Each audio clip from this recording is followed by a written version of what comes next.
नमस्कार मित्रांनो, आपल्याला सर्वांनाच निसर्ग फार आवडतो. त्यामुळे आज आपण बघणार आहोत इयत्ता 12वी कविता चौथी रे थांब जरा आषाढ घना.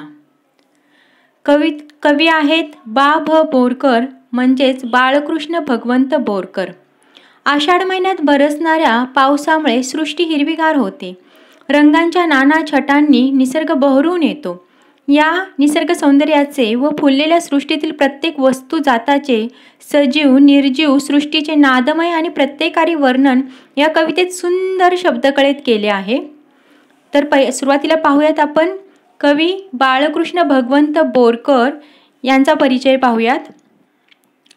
श्रेष्ठ कवी, कादंबरीकार, ललित लेखक, कथाकार, पद्मश्री या सन्मानाने भारत सरकारकडून गौरवान्वित. कवितेचे संस्कार लहानपणापासूनच निसर्ग आणि प्रेम हे त्यांच्या कवितेचे मध्यवर्ती विषय आहेत. बोरकरांच्या कविता निसर्ग प्रतिमांनी संपन्न आहेत. तीव्र संवेदनशीलता हा त्यांच्या व्यक्तिमत्वाचा व नादमयता हा त्यांच्या काव्याचा विशेष आहे. 1960 साली त्यांच्या तोपर्यंतच्या सर्व कवितांचा संग्रह बोरकरांची कविता या नावाने प्रकाशित झाला. त्यांचे गीतार, चैत्र पुनव, चांदनवेल, कांचन संध्या, अनुरागिनी, चिन्मयी हे काव्यसंग्रह प्रसिद्ध आहेत. कागदी घोड्या, घुमटावरले पारवे, चांदण्यांचे कवडसे, पावलापुरता प्रकाश हे लेखसंग्रह प्रसिद्ध आहेत. तसेच मावळता चंद्र, अंधारातली वाट, भाविन, प्रियदर्शनी, समुद्रकाठची रात्र इत्यादी ललित साहित्यांची पुस्तके प्रसिद्ध आहेत. त्यांच्या सासाई या कोकणी कविता संग्रहाला साहित्य अकादमी पुरस्काराने सन्मानित करण्यात आले आहे. तर आत्ताच आपण कवींचा परिचय पाहिला. निसर्ग सौंदर्याने ओथंबलेल्या रे थांब जरा आषाढ घना या कवितेत काव्यही तितकेच ओतप्रोत भरलेले आहे. आषाढ मासातील पावसाने निसर्गाला चहूबाजूने हिरवाईच्या नाना छटांनी नटवलेले आहे. हे निसर्ग सौंदर्य अनुभवायचे असेल तर आषाढ मेघाने क्षणभर थांबावे आणि निसर्गात त्यानेच घडवलेली रंगीबेरंगी जादुई किमया पाहण्याची संधी आपणाला द्यावी असे कवीला वाटते. आषाढ मेघ थांबला तर लालसर मातीतील हिरवीगार शेते, शेतात चाललेली अवते, वेळूंची बेटे, फुललेला केवडा, सोनचाफा, लाजरी जाई हे निसर्ग सौंदर्य मनसोक्त पाहता येईल. रत्नजडित पंखांच्या फुलापाखरांचे थवे, पाण्यात सळसळणाऱ्या मासोळ्या आणि रात्रीच्या मिट्ट काळोख्यात चमकणारी काजव्यांची प्रकाश फुले यांच्याशी सुखसंवाद साधता येईल असे कवीला वाटते. निसर्ग सौंदर्याने ओथंबलेल्या रे थांब जरा आषाढ घना या कवितेत काव्यही तितकेच ओतप्रोत भरलेले आहेत. आषाढ मासातील पावसाने निसर्गाला चहूबाजूने हिरवाईच्या नाना छटांनी रंगवलेले आहे. म्हणजे आषाढ मासात जो पाऊस पडतो त्याने काय केलेलं आहे, निसर्गाला काय केले, चहूबाजूने हिरवाईच्या नाना छटांनी नटवलेले आहे. म्हणजे चहूबाजूला झाडीच झाडी आलेली आहे. हे सर्व निसर्ग सौंदर्य जर अनुभवायचे असेल तर आषाढ मेघाने क्षणभर थांबावे. आषाढ मेघ जे पडताय त्यांनी जरासं थांबावं असं कवीला वाटतं. आणि निसर्गाने त्यांनी जी ही किमया केली आहे, रंगीबेरंगी जादुई किमया केली आहे, तू जरा थांब असं कवी आषाढ घनाला म्हणतात. निसर्गाच्या विविध घटकांमधून डोकावणाऱ्या मानवी भावभावनांमुळे कवितेतील वातावरण अधिक सजीव आणि चैतन्यमय झाले आहे. अभिव्यक्तीच्या आवश्यकतेनुसार कधी संस्कृत तर कधी ग्रामीण बोलीतील शब्दांची गोड रूपे वापरून कवीने या रचनेत निर्माण केलेल्या माधुर्याचा आस्वाद घेताना आपण चकित होऊन जातो. आपण पहिला कविता पाहूया. रे थांब जरा आषाढ घना, रे थांब जरा आषाढ घना, बघू दे दिठी भरुणी तुझी करुणा. रे थांब जरा आषाढ घना, बघू दे तुझी दिठी भरुणी करुणा. म्हणजे घन म्हणजे ढग, दिठी म्हणजे दृष्टी किंवा नजर, करुणा म्हणजे दया. आषाढ महिन्यातील पावसामुळे चोहीकडे बहरलेल्या निसर्ग सौंदर्याचा आस्वाद खुद्द आषाढ मेघाने घ्यावा अशी विनवणी करताना कवी म्हणतात. रे थांब जरा आषाढ घना म्हणजे हे आषाढ मेघा जरासा थांब, बघू दे दिठी भरुणी तुझी करुणा. तुझ्या करुणेमुळे निर्माण झालेले सृष्टी सौंदर्य तुझ्यासह मला डोळे भरून पाहू दे असे कवी म्हणतायत.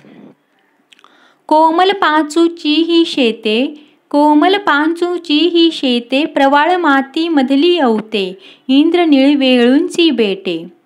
कोमल पाचूंची ही शेते, प्रवाळ माती मधली अवते, इंद्रनीळ वेळूंची बेटे, या तुझ्याच पदविन्यास खुना. बघा, कोवळ्या नाजूक पाचूसारखी दिसणारी हिरवीगार शेते. कोमल पाचूंची शेते म्हणजे कोवळ्या नाजूक पाचूसारखी दिसणारी हिरवीगार शेते, प्रवाळ माती मधली अवते. प्रवाळ मातीमधली अवती म्हणजे पोवळ्यासारख्या लाल मातीमध्ये चालणारी नांगरणी. इंद्रनीळ वेळूंची बेटे. इंद्रनीळ वेळूंची बेटे म्हणजे इंद्रनील रत्नासारखी ही बांबूची वने. वेळूंची बेटे म्हणजे बांबूंची वने. या तुझ्याच पदविन्यास खुना.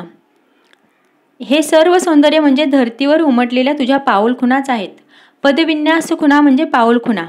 म्हणजे कोवळ्या नाजूक पाचूसारखी दिसणारी हिरवीगार शेते, तसेच पोवळ्यासारख्या लाल मातीमध्ये चालणारी नांगरणी, इंद्रनील रत्नासारखी बांबूची वने, हे सर्व सौंदर्य म्हणजे धर्तीवर उमटलेल्या तुझ्या पाऊलखुणाच आहेत असे कवी म्हणतात. नंतर बघा, रोमांचित ही गंध केतकी. गंध म्हणजे सुहास. रोमांचित म्हणजे कसं, शहारलेली, सुखद शहारा आलेली. रोमांचित ही गंध केतकी, फुटे फुली ही सोन चंपकी. फुटे फुली ही सोन चंपकी, लाजून या जाईच्या लेकी, तुझ चोरून बघती पुन्हा पुन्हा. तुझ्या रोमांचित ही गंध केतकी म्हणजे तुझ्या आगमनाने ही सुवासिक केतकी रोमांचित झाली आहे. म्हणजे आषाढ घना तुझ्या येण्यामुळे काय झाले, सुवासिक जी केतकी आहे ती कशी रोमांचित झाली आहे. रोमांचित म्हणजे कसं, एकदम शहारलेली, सुखद शहारा आलेली, म्हणजे ती अशी एकदम रोमांचित झालेली आहे. फुटे फुली ही सोन चंपकी म्हणजे नव्याने फुललेली जी सोनचाफ्याची कळी आहे ती झुलते आहे. फुटे फुली ही सोन चंपकी, लाजून या जाईच्या लेकी. तुला पुन्हा पुन्हा चोरून बघताना या जाईच्या मुली कशा लाजून चूर झाल्या आहेत असे कवी म्हणतात. बघा, कवी कल्पना आहे ही. रोमांचित ही गंध केतकी, फुटे फुली ही सोन चंपकी, लाजून या जाईच्या लेकी, तुझ चोरून बघती पुन्हा पुन्हा. उघड गगन कर घडीभर आसर. उघड गगन कर घडीभर आसर, आणि खुले कर वासर मनी, घर वाहू दे या तव किमयेवर, कोवळ्या नव्या हळुदुव्या उन्हा. उघड गगन कर घडीभर आसर म्हणजे गगन म्हणजे आकाश, घडीभर म्हणजे थोडा वेळ, आणि आसर म्हणजे पाऊस उघडल्यानंतर कसं वाटतं तसं, उघडीप किंवा पाऊस थोडा वेळ थांबणे, त्याला म्हणायचं आसर. उघड गगन कर घडीभर आसर म्हणजे तुझ्या आगमन थोडीशी तू उघडीप करून हे सूर्याचे घर उघडून खुले कर असं कवी म्हणतायत. उघड गगन कर घडीभर आसर, आणि खुले कर वासरमणी घर. वासरमणी म्हणजे सूर्य. म्हणजे तू काय कर, थोडीशी उघडीप करून हे सूर्याचे घर उघडून खुले कर. वाहू दे या तव किमयेवर. वाहू दे या तम किमयेवर, कोवळ्या नव्या हळुदुव्या उन्हा. म्हणजे हे आकाश स्वच्छ दिसू दे. उघडीप कर म्हणजे काय होतं, जेव्हा पाऊस थोडासा उघडतो तसं आकाश कसं एकदम स्वच्छ होतं. मग त्यामुळे काय होतं, स्वच्छ प्रकाश येतो. मग तेव्हा कवी म्हणतात की थोडीशी उघडीप करून दे, हे सूर्याचे घर कसं उघडून खुले कर, हे आकाश स्वच्छ दिसू दे. तुझ्या जादूने नवीन कोवळे हळदीच्या रंगाचे ऊन धर्तीवर येऊ दे.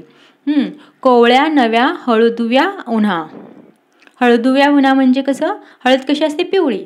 मग हळदुव्या म्हणजे काय आहे तर हळदीच्या पिवळ्या रंगाचे. उन्हा म्हणजे ऊन.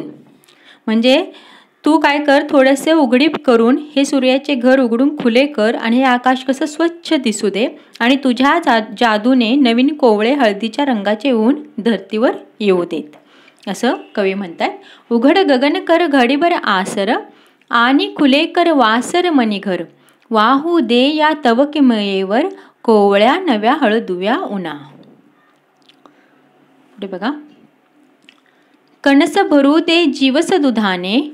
कणस भरू दे जीवस दुधाने, देठ फुलांच्या अरळ मदाने. कंठ खगांचा मधुगानाने, आणित शहारा तृण पर्णा.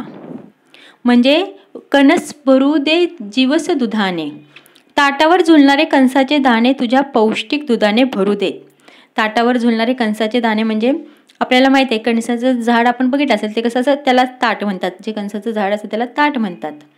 तर मग कणस म्हणजे कणीस. कणस भरू दे जीवस दुधाने. जीवस म्हणजे कसं पौष्टिक. मग ताटावर झुलणारे कणसाचे दाणे तुझ्या पौष्टिक दुधाने भरू देत असं म्हणतायत कवी. देठ फुलांचा अरळ मधाने. आणि फुलांच्या देठात काय अलवार कोवळा मध साठू दे. फुलांचे जे देठ आहेत त्याच्यामध्ये कसा कोवळा मध साठू देत. कंठ खगांचा मधुगानाने. आनंदाच्या गोड गाण्याचे बोल पक्ष्यांच्या गळ्यात येऊ देत. कंठ खगांचा मधुगानाने. पक्ष्यांच्या किलबिल स्वरांनी गवत पात्यावर आनंदाचा शहारा फुलू दे. म्हणजे आनित शहारा तृणपर्णा. तृणपर्ण म्हणजे गवताचे पाते. बघा, कणस भरू दे जीवस दुधाने. देठ फुलांचा अरळ मधाने.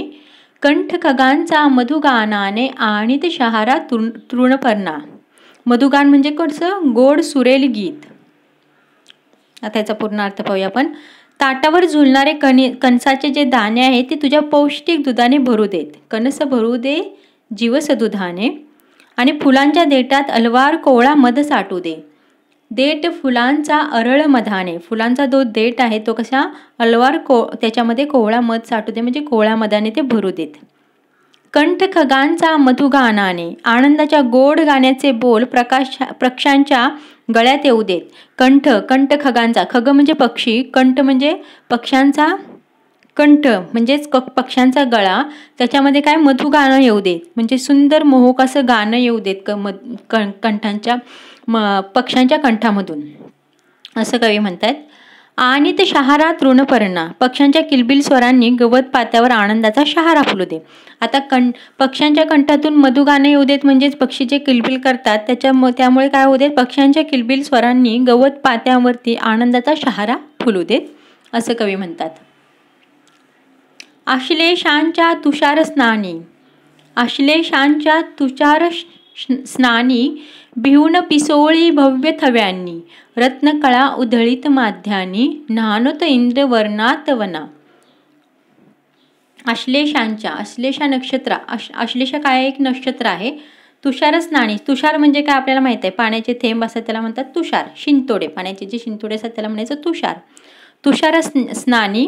भिवून पिसोळी थवथव्यांनी. आश्लेषा नक्षत्रातील पावसाच्या अमाप थेंबांची आंघोळ करणारी फुलपाखरे थव्याथव्यांनी भिरभरीत राहू देत असं कवी म्हणतात. आश्लेषांच्या तुषार स्नानी. भिवून पिसोळी थव्याथव्यांनी.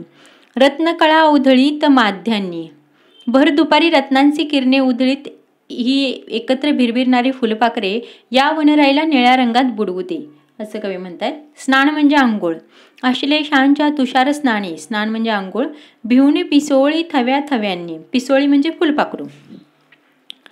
रत्नकळा उधळीत माध्यांनी. रत्नकळा म्हणजे रत्नांचे तेज. रत्नांचे तेज. न्हानोत इंद्रवर्णात वना. न्हानोत म्हणजे भिजवत. न्हानोत म्हणजे कसं आंघोळ करत म्हणजेच भिजवत. माध्यान्ह म्हणजे भर दुपारी. आता बघायचा पूर्ण अर्थ काय. आश्लेषांच्या तुषार स्नानी. भिवून पिसोळी थव्याथव्यांनी. रत्नकळा उधळीत माध्यानी. न्हानोत इंद्रवर्णात वना. म्हणजे आश्लेषा नक्षत्रातील पावसाच्या अमाप थेंबांची आंघोळ करणारी फुलपाखरे थव्याथव्याने भिरभरत राहू देत. भर दुपारी रत्नांची किरणे उधळीत ही एकत्र भिरभिरणारी फुलपाखरे या वनराईला निळ्या रंगात बुडवू देत असं कवी म्हणतात. काळोखांची पीत आसवे. काळोखांची पीत आसवे. पालवीत उमलता काजवे. करू दे मज हित गुज त्यासवे. निरखित जळातील विधुवदना.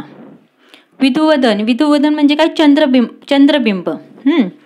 आणि करू दे मज हित गुज त्यासवे म्हणजेच बघा काळोखांची पीत आसावे. काळोखांचे अश्रू पिऊन.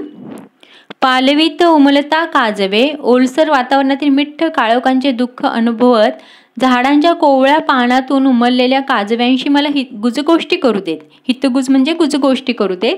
पाण्यात तरंगणाऱ्या चंद्रबिंबाचे सौंदर्य न्याहाळीत मला काजव्यांशी हितगुज करू दे असं कवी म्हणतात. काळोखांची पीत आसवे पालवीत उमलता काजवे. काळोखांचे अश्रू पिऊन ओलसर वातावरणातील मिठ्ठ काळोखांचे दुःख अनुभवत झाडांच्या कोवळ्या पानातून उमललेल्या काजव्यांशी मला गुजगोष्टी करू देत, हितगुज करू देत असं कवी म्हणतात. पाण्यात तरंगणाऱ्या चंद्रबिंबाचे सौंदर्य निहाळीत मला काजव्यांची हितगुज करू दे मज हितगुज त्यासवे निरखित जळातील विधुवदना. आता बघा, आषाढ म्हणजे काय माहिती का, चौथा मराठी महिना आहे आपला तो. पाचू म्हणजे हिरवे रत्न, प्रवाळ म्हणजे पोवळे. पोवळे माहीतच असेल, लाल रंगाचे एक रत्न असते त्याला पोवळे असे म्हणतात, त्यालाच प्रवाळ असे म्हणतात. इंद्रनीळ म्हणजे निळ्या रंगाचे रत्न.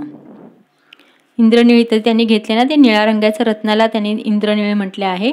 केतकी म्हणजे केवड्याचे झाड. चंपक म्हणजे जाई फुलांची नावे आहेत, ते चंपक जाई फुलांची नावे आहेत. अश्लेषा म्हणजे एक पावसाळी नक्षत्र आहे. आणि पालवी म्हणजे कोवळी पाने. पालवी फुटतात म्हणजे कोवळी पाने येतात. तर अशी कविता आहे. निसर्गाचे फार सुंदर वर्णन केले आहे याच्यामध्ये. रे थांब जरा आषाढ घना, बघू दे दिठी भरुनी तुझी करुणा. कोमल पाचूंची ही शेते, प्रवाळ माती मधली येवते. इंद्रनीळ वेळूंची भेटे, या तुझ्याच पदविन्यास खुना. रोमांचित ही गंध केतकी, फुटे फुली ही सोन चंपकी. लाजून या जाईच्या लेकी, तुझ चोरून बघती पुन्हा पुन्हा. उघड गगन कर घडीभर आसर, आणि खुले कर वासर मनी घर.